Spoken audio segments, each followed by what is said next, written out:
Bonjour à tous et bienvenue sur ma chaîne, j'espère que vous allez bien. On se retrouve comme d'hab pour une autre vidéo.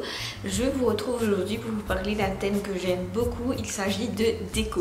Je vous avais fait une vidéo sur ma chaîne l'été précédent où je vous donnais des astuces pour vous décorer votre maison avec un petit budget.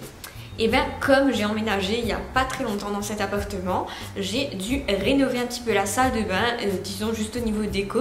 Et j'ai choisi de vous en parler. La raison pour laquelle je ne suis pas dans la salle de bain, c'est parce qu'il fait assez sombre comme il n'y a pas de fenêtre. Donc je vais vous mettre des photos pour mieux vous expliquer. Donc mon but c'est de vous donner des conseils qui sont reproductibles, qui sont adaptés à un petit budget. Donc comme vous avez pu le voir dans le titre de la vidéo, j'avais un budget d'environ une cinquantaine d'euros pour renouveler ma salle de bain, sachant qu'il y avait déjà d'autres coûts qui étaient engendrés par le déménagement. Donc je vais commencer par vous donner les étapes que j'ai suivies en espérant que vous pourrez appliquer ces étapes chez vous dans la pièce que vous souhaitez.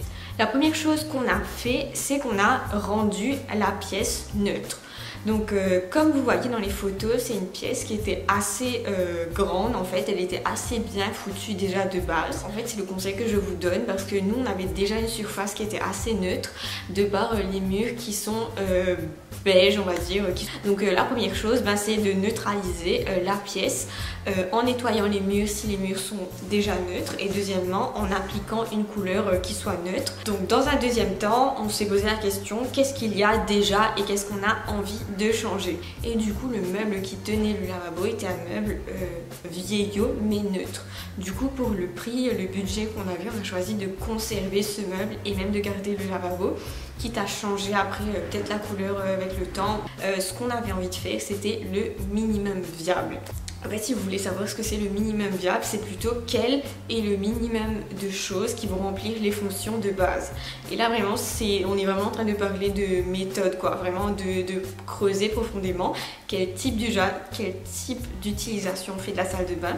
Parce que même si c'est une question banale, c'est pas tout à fait la même pour tout le monde. Cette approche-là, c'est-à-dire penser à l'utilisation qu'on va faire de la pièce avant d'acheter des choses, c'est vraiment la plus grosse technique, enfin la plus grosse astuce je pense pour bien équiper une pièce sans vraiment claquer son budget. On avait besoin donc de surface, donc d'endroits de stockage qui était déjà rempli par le buffet.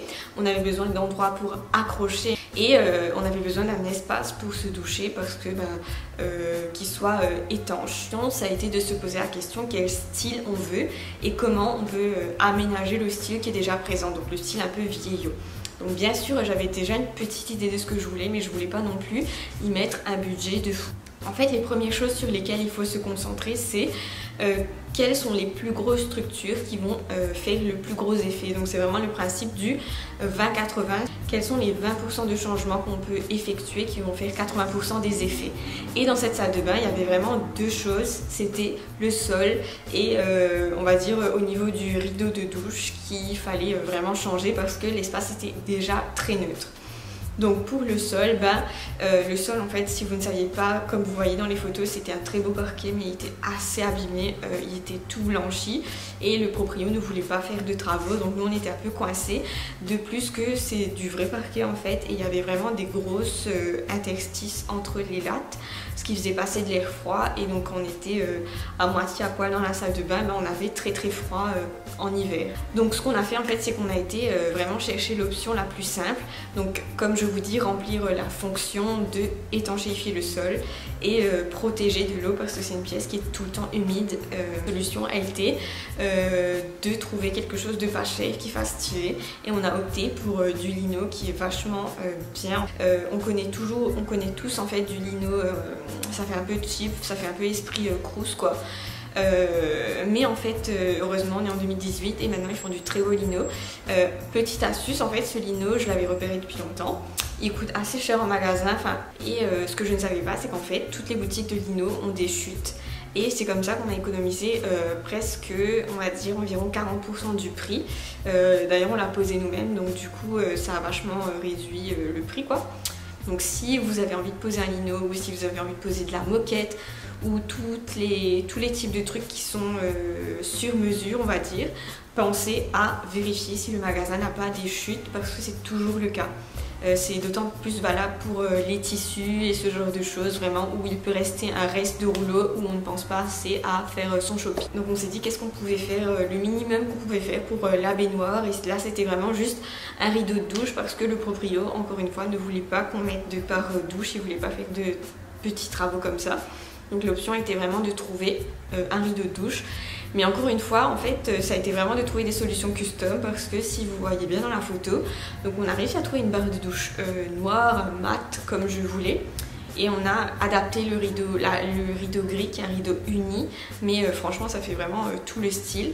Et on avait du mal à trouver des anneaux de douche identiques à la barre de rideau.